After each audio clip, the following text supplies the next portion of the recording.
Hello my darlings, it's story time and today I'm going to read you this story. It's called Frog in Love and it's by, I have trouble pronouncing this person's name. The first part is easy, Max, and then Velthuijs, it's definitely a tricky one. Okay, so there's a whole series of books about frog, but this is my favourite one. Here we go. Frog was sitting on the riverbank. He felt funny. He didn't know if he was happy or sad. He had been walking about in a dream all week. What could be wrong with him?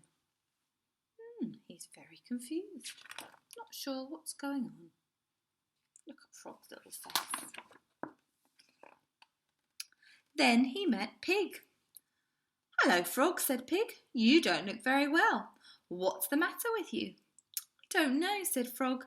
"I feel like laughing and crying at the same time, and there's something going thump thump inside me. Here." He's pointing to his chest. Just here.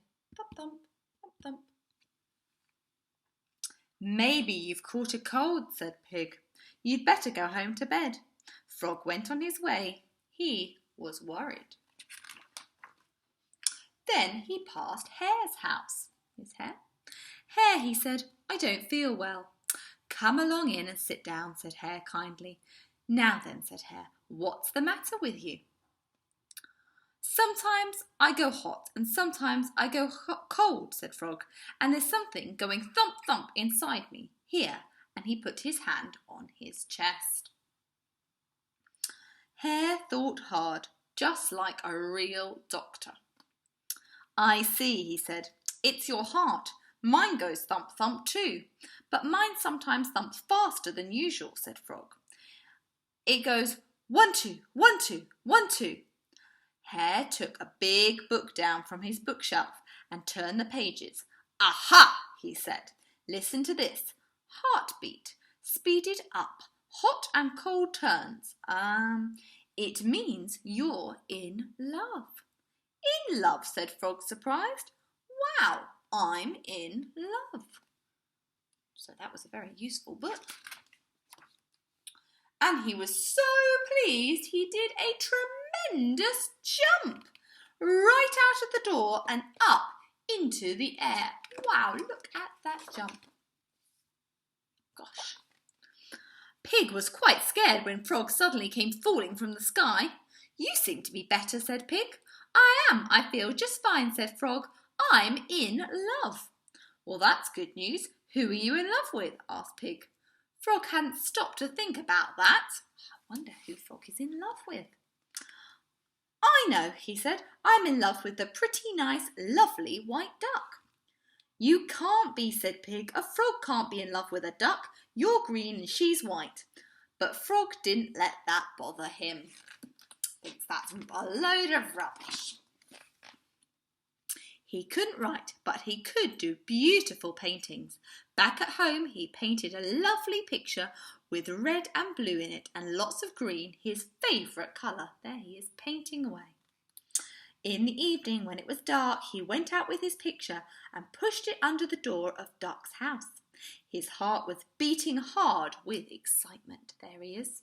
Look at the moon. Duck was very surprised when she found the picture. "Who can have sent me this beautiful picture?" she cried, and she hung it on the wall. Next day, Frog picked a beautiful bunch of flowers. He was going to give them to Duck, but when he reached her door, he felt too shy to face her. He put the flowers down on the doorstep and ran away as fast as he could go. And so it went on, day after day. Frog just couldn't pluck up the courage to speak. There he is with his bunch of flowers. Oh, he's just feeling not quite brave enough to say.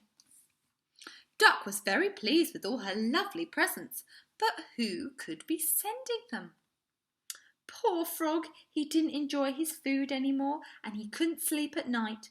Things went on like this for weeks. Oh, poor Frog, he's lovesick. How could he show Duck he loved her?